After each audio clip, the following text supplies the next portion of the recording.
দেখো বন্ধুরা, আজকে রেসিপিতে আমি মোচা রেখেছি। মোচা একটি দারুণ খাবার, খেতেও টেস্ট হয়, কিন্তু এটি রান্না করতে খুবই কঠিন ব্যাপার।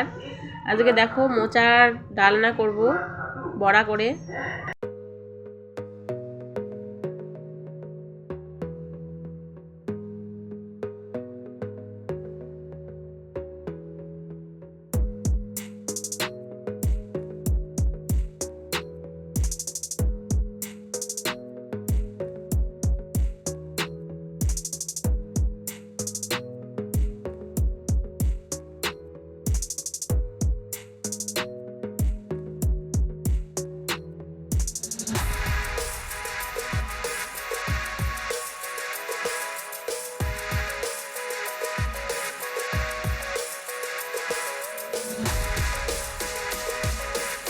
মোচা কাটতে অনেক টাইম লাগে, তার জন্য দেখো একটু দেরি হয়ে গেছে আজকে রান্না বান্না সারতে।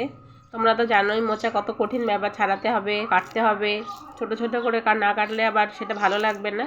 তাই আজকে আমি মোচাটা ছাড়িয়ে নিচ্ছি। দেখো কাটা হয়ে গেলে তারপরে আমি ডালও ভিজিয়ে রেখেছি, আগে থেকে মটরের ডাল ভিজিয়ে রেখেছি। মটরের ডাল ছোলার ডাল দিয়ে বড়াটা করলে একটু বেশি টেস্ট হয়, তার জন্য মটর ডালটা ভেজানো হয়েছে।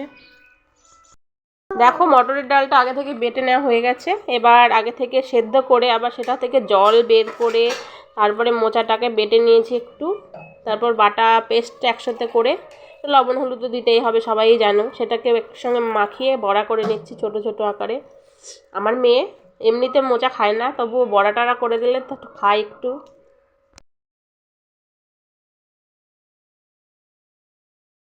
দেখো এবার মশলাটা করে নিয়েছি। আজকে পেঁয়াজ রসুন দিয়েই করব। অন্য দিন করেছি যখন এর আগে, তখন নিরামিষ করেছি। আজকে একটু পেঁয়াজ রসুন দিয়েই করলাম, দেখি কেমন লাগে খেতে পেঁয়াজ রসুন দিয়ে। তার জন্য মশলাটা, দেখো আলুটা ভেজে নিয়েছি আগে থেকেই। তারপর আলু ভাজার পরে যেটুকু তেল ছিল তার মধ্যে আবার তেল দিয়ে দিলাম, দিয়ে পেঁয়াজটা একটু দিয়ে দিলাম, ভাজা ভাজা করে নেব। তারপরে টমেটোগুলো ওর মধ্যে দিয়ে দিলাম।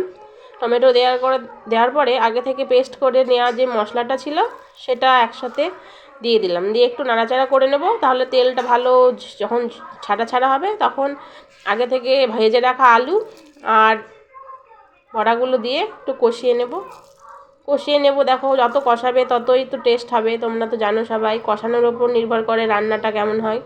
তার জন্য একটু টাইম ধরেই কষিয়ে নিচ্ছি। তারপরে দেখো একটু জল দিয়ে দেবো। আজকে একটু গরম জল দেবো ভেবেছিলাম, কিন্তু মনে হচ্ছিল না, আজকে ঠান্ডা জলে দিয়ে করে ফেলেছি।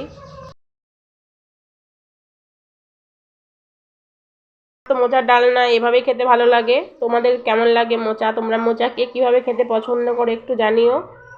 সবাই পাশে থেকো।